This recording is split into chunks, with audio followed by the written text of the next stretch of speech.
beautiful in full color.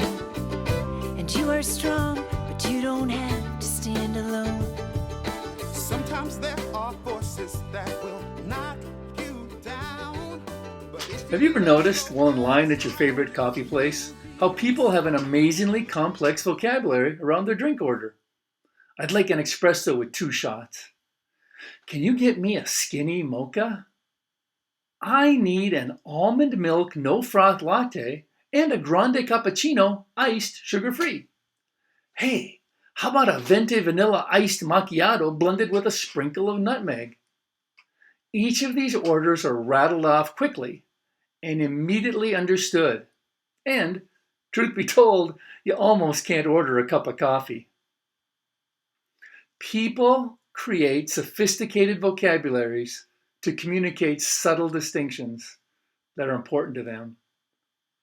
The people of the circumpolar north have multiple words describing differences in snow conditions. Bankers and investment brokers use many different words to describe monetary instruments. And teachers have many precise words to describe the behavior of an individual student. In our Western culture, we have dramatically narrowed the vocabulary around love. When we say the word love, it usually means the magnetic, passionate attraction that people feel when they say, "I'm in love."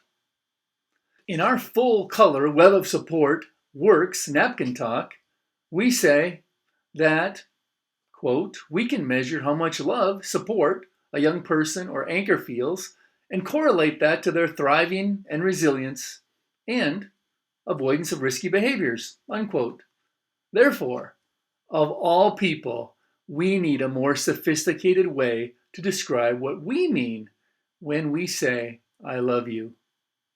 The Web of Support compels us to expand our descriptions of love and move beyond the passionate love that we see in the movies, hear in our music, and feel in our bodies.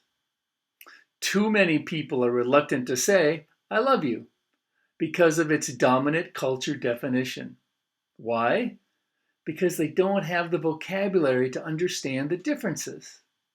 With the Web of Support, we invite our youth and their anchors to value all of the loves. These loves are timeless products of maturity, self-knowledge, and courage. And webbing up each other, as with any art, love demands intention, concentration, and practice. And that's what we do. To inform our work, we turn to the ancient Greeks, who gave us several names and definitions of love.